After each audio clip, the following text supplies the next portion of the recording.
Hello, everyone. I'm Rick, a 29-year-old guy, and my ex-girlfriend is Taylor, a 27-year-old woman.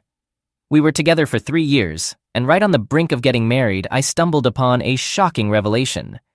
I initially met Taylor when we both applied for a job at the same organization. While waiting for our interviews, we struck up a conversation, and before we left, we exchanged contact information. At that time, I had high hopes of landing the job due to my qualifications. Unfortunately, I didn't make the cut, but Taylor did. Despite my setback, we continued to stay in touch, and she generously shared interview leads and tips, which eventually helped her secure a position. Fortunately, a few months later, I also found a job, and our friendship deepened. Beyond our shared career path, what drew me to Taylor were her sharp conversations, great sense of humor, and her vibrant energy. When I first met her, I had no intentions of falling in love. It simply happened. I initially asked for her number because I thought she'd make a witty addition to my circle of friends. Specifically, we exchanged numbers to keep each other informed about job updates.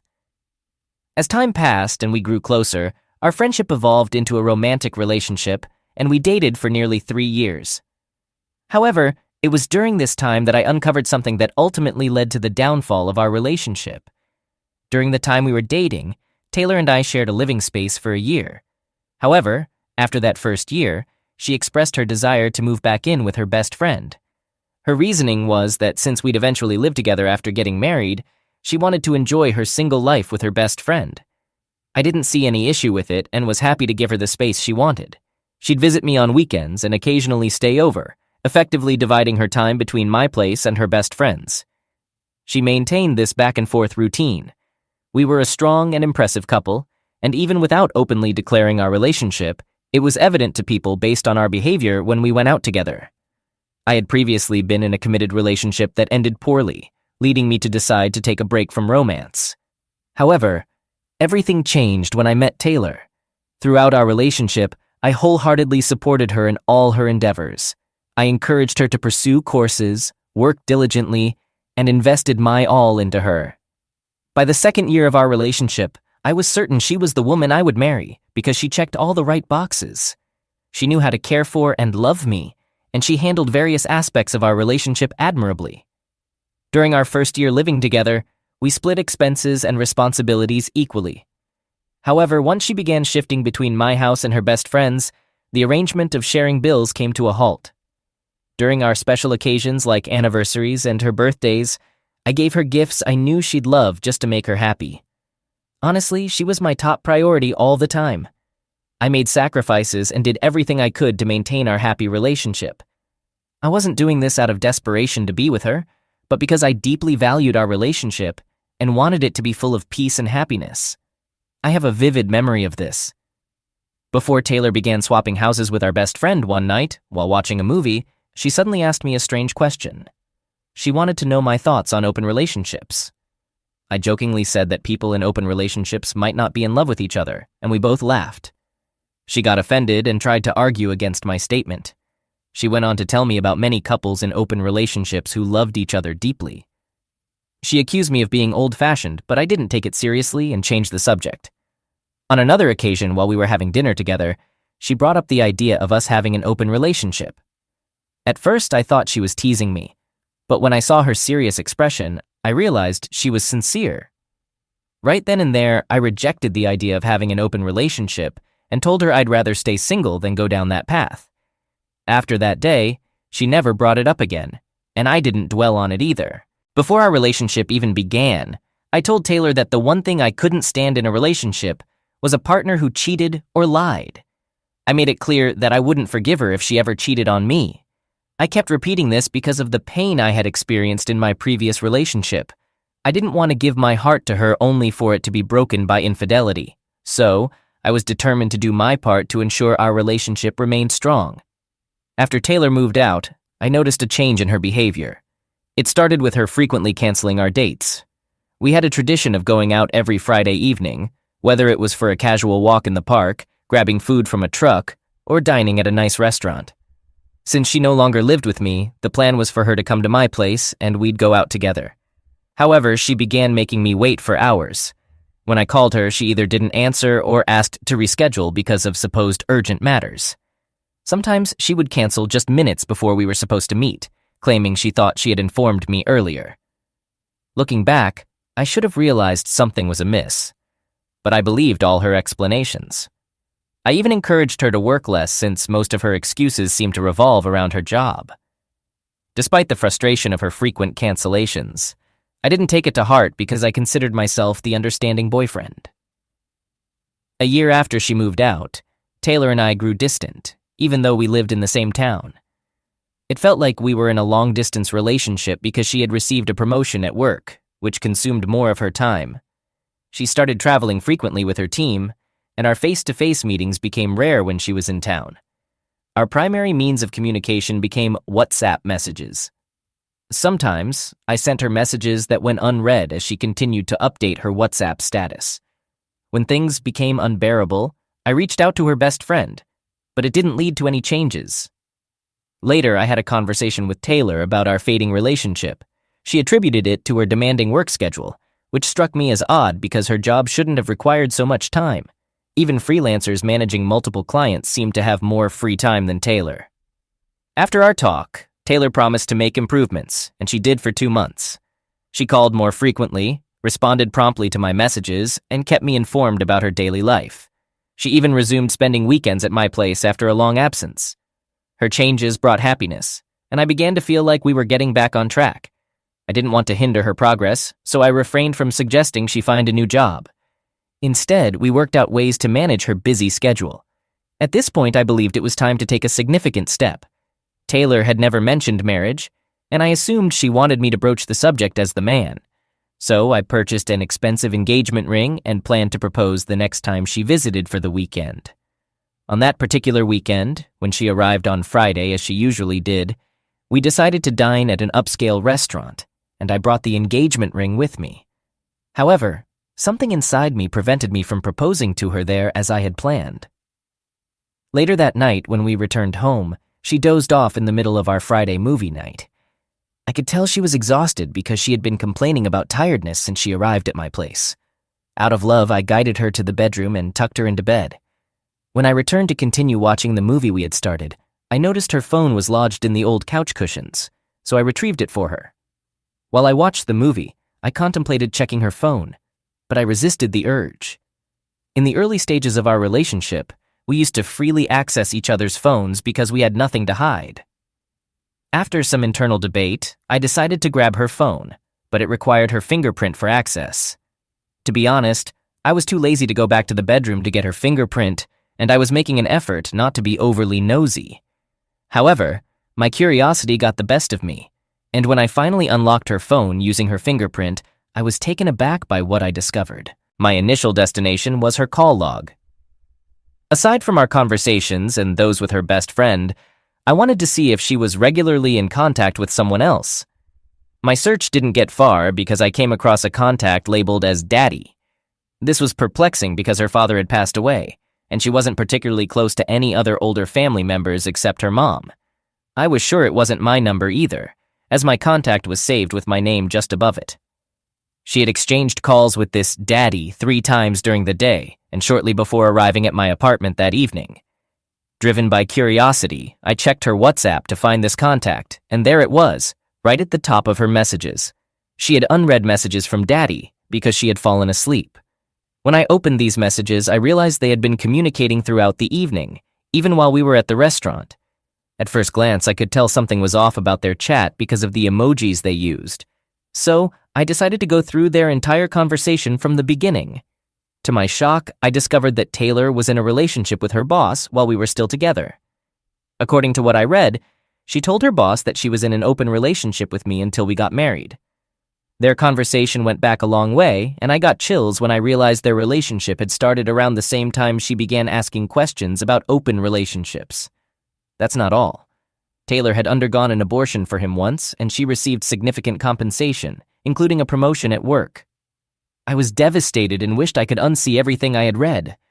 What made it even more painful was that they mentioned me in some of their conversations and said all sorts of things about me. As I continued reading, I learned that it was her daddy who had suggested she spend weekends with me. She didn't want to do it on her own. He asked her to do it to prevent me from feeling jealous that someone else was taking up more of her time. After a lot of persuasion from him, she reluctantly agreed. He also mentioned that he wanted her to stay busy with me so that he could have more time for his own family. He explained that his family had been complaining about his absence, and his wife was starting to suspect he was cheating, which he wanted to avoid. It all seemed incredibly absurd to me, and it hurt to discover that the calls, messages, and updates weren't genuinely from Taylor. That night, I sat on the couch, unsure of what to do. I considered various ways of confronting and exposing her at that moment. I even thought about waking her up with a bucket of cold water and demanding an explanation, but I knew I had anger issues, and that approach would likely lead to physical assault and legal trouble. So, I decided to take a walk to clear my head and think more rationally. Before leaving the house, I exported their entire chat and sent it to myself, then marked the last messages as unread. After walking for hours without a specific destination, I came up with an idea similar to something I had read on Reddit. It was challenging to pull off, but I managed it. Throughout the entire weekend, I pretended as if nothing had happened. It wasn't until she left on Sunday evening that... The next week, I visited Taylor's workplace on a Tuesday, and because it was a corporate setting, I had to wait. During my wait, I distributed printed copies of the conversation between Taylor and her boss to everyone I encountered, including the receptionist. By the time Taylor finally came to meet me, a lot of people had these copies, and they were in utter shock. One guy in her office immediately exclaimed, "I knew it, I knew it.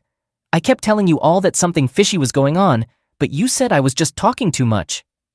Taylor was completely bewildered, and when she asked what was happening, I handed her a copy.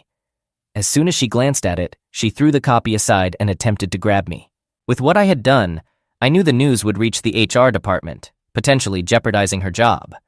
I enjoyed the way everyone stared at her as I left the room, and as she chased after me. Just as I was about to get into my car and drive away, she caught up, held onto my arm, and said she could explain. When I got home, she rushed out of a taxi without shoes and came to plead with me. She kept banging on my door, which drew the attention of my neighbors. Though it was frustrating, I used the opportunity to toss out the few things she had left at my place through the window and told her to go be with her daddy. She still refused to leave, and an hour later, her best friend arrived. Her best friend attempted to talk to me from outside, but when I didn't respond, she gathered up the items I'd thrown out and drove Taylor away in her car. Since then, Taylor has been incessantly texting and reaching out to all my friends, trying to convince me to take her back. It's quite bold of her to think we could ever be together after everything she's done. As of now, the situation is this. Despite all her actions, I still have feelings for her. However, I don't want to be in a relationship with her anymore. I've been attempting to heal and move forward, but she's been pleading with me to meet and talk. It may sound foolish, but I've arranged to meet with her next week, and I'm unsure about what to do. I can't shake off the memories we created in my apartment. Nearly everything there reminds me of her. My heart yearns for her, but being in a relationship with her would be harmful to me. Update 1. 2 days ago, Taylor and I had our scheduled meeting. As soon as she saw me, she burst into tears and caused a scene. I felt quite embarrassed because we were in a public park, and I tried to maintain composure as if everything was normal. After we settled down, she admitted that she had never believed in monogamy right from the beginning. She assumed I'd be the type of guy who'd be open to an open relationship as our relationship evolved. However, when she proposed the idea, and I firmly rejected it, she felt let down and decided to do her own thing. It's rather amusing that she believed I'd never discover her affair. She even confessed that she never intended to tell me, and planned to stop once I proposed or we got married. But her words didn't align with what I had uncovered from her WhatsApp messages. When I confronted her about the termination, she began sobbing and apologizing. She admitted that the pregnancy was mine, but she was desperate for the promotion, so she fabricated a story to her boss, claiming she was pregnant by him because she knew he wouldn't let her keep the baby. To terminate the pregnancy, she negotiated for a promotion and a substantial sum of money to travel to another state for the procedure. By this point, I had serious doubts about whether she was being truthful, and it deeply hurt me to think she planned to deceive me until we got married. She, more than anyone, knew how protective I was of her well-being. She was aware that I would never agree to share her with anyone, yet she had cheated on me with her boss. One person here mentioned that I had asked her what she wanted, and when I did, she expressed a desire for us to go back to how we used to be. I explained to her that this was impossible because she had squandered her only opportunity, and no matter how much I loved her, we could never return to the way things were. Upon hearing this, she immediately stood up and created a scene. She began shouting at me, using harsh words, and claimed that she had been putting up with me for years, implying that I owed her. She argued that she had been doing me favors, and now it was her turn to receive something in return. Then she walked out on me. At this time, I was unaware that she had lost her job, and her boss had also been let go. She desperately wanted me to take her back, which explained why she was trying everything possible. Additionally, I recently found out that her best friend was aware of her affair, but chose to remain silent. They both conspired to deceive me and kept me in the dark. Just this evening, she called and announced her intention to visit tomorrow, insisting that we would not break up unless she permitted it. Her behavior is completely out of character, and it's quite unsettling. I warned her not to come or else I would involve the police. Update 2. So, as Taylor had promised, she came over. During our conversation, I formally ended our relationship, but her response was laughter. She claimed to have no regrets about cheating on me because she believed it was all for the sake of her career and saw no harm in it. This confirmed my suspicion that she would continue to be unfaithful even if we got married. I was furious, so I grabbed her arm in an attempt to escort her out of my apartment, but she forcefully pushed me, causing me to fall and injure my arm. To my shock, she then produced a massive hammer from her purse and began wreaking havoc in my home. She destroyed the television, my brand new laptop, and various other possessions. Fearing for my safety, I called the police to report the harassment. As she continued to rampage through my house, the police arrived, responding to a call from one of my neighbors who had overheard our argument and the loud crashes inside my home. Even my neighbor couldn't believe Taylor's behavior. In the end, the police stepped in and arrested Taylor. Due to my fall and the resulting injury to my left arm, I required medical treatment. After I recovered, I took legal action against Taylor for 2 main reasons: to recover the hospital expenses I had incurred and to hold her accountable for the damage she had caused to my apartment. When we appeared in court, the judge requested evidence such as pictures of the damages and my hospital bills, which added up to nearly $7,000. The cost was so high that I couldn't afford to replace everything. After hearing my side, the judge turned her attention to Taylor and posed some questions. In general, Taylor admitted to damaging items in my home and explained that she had broken my laptop and destroyed other things as her way of getting back at me for her job loss. The judge was quite angry and ruled against her. As I provide this update, Taylor has been ordered to replace my laptop, repair the appliances she damaged, and she has started reimbursing me for the hospital expenses. Now she understands that we can never reconcile, and this realization has left her in a state of misery. To make matters worse, she is unable to secure another job in our town due to being blacklisted. I find a sense of satisfaction in knowing that she is experiencing the consequences of her actions and receiving the justice she deserves. All right, that was a fun story. Now let's move on to another exciting one. Stay tuned and let's dive in. My husband, 38 male, and I, 37 female, have been married for quite some time and share a 5-year-old son. Throughout our marriage, we've faced consistent challenges, mostly stemming from his demanding work schedule. He's away for a minimum of 10 hours each day, 6 days a week, leaving me with the feeling that I'm essentially raising our child on my own. This has caused a lot of resentment and problems in our relationship. Whenever I've broached the topic of him working less, his response has been that he would if I were willing to shoulder more of the financial responsibility by taking on a higher-paying job instead of my current part-time position. There are circumstances that prevent me from pursuing full-time employment, which I won't delve into here. I'm sharing this background to offer a complete view of our marriage, rather than laying all the blame on me. Now let's talk about my part-time job. I work as a bookkeeper at the town library. My work hours are flexible, typically involving 3-hour shifts on weekdays while our son is at nursery. The pay is modest, but I appreciate the independence it provides me. Recently, we hired a new employee, a young and attractive man in his 20s. The librarian, who is a woman in her 40s and unmarried, along with the other female staff members, has shown a lot of interest in him because he's the only attractive man working in the library. However, he directed his attention toward me. I believe he noticed me from the very first day, and we began connecting through casual conversations and shared lunches in the break room. He made me feel wanted, feminine, and acknowledged, everything that my husband had ceased to make me feel. It was exhilarating, boosting my confidence, particularly given his youthful charm. In short, we soon embarked on an emotional and physical affair. I gradually increased my workdays and hours, leaving my son in nursery as I headed to the library. We spent time together whenever possible, and eventually began meeting outside of work because our interactions at the library were drawing attention. However, one day it all unraveled when my husband unexpectedly came to the library in search of me. He had never done that before, and I suspect he had a suspicion. That morning I had informed my husband that I would be heading to work early, but in reality I had gone to my coworker's place for an intimate encounter. I had no knowledge that my husband had come looking for me, and after our rendezvous, I collected my son and returned home as usual. In the evening, my husband returned home and inquired about my day at work. Unaware that he had visited my workplace, I launched into an absurd explanation. He patiently waited for me to finish and then calmly revealed that he had been at my workplace that day. A rush of negative emotions swept over me as I looked at him. I felt intense guilt and remorse for hurting him, imagining how devastated I would be if he had done the same with another woman. Overwhelmed, I broke down and confessed to my shameful affair. Initially, he remained composed, but soon his anger flared, and he resorted to name-calling and probing questions.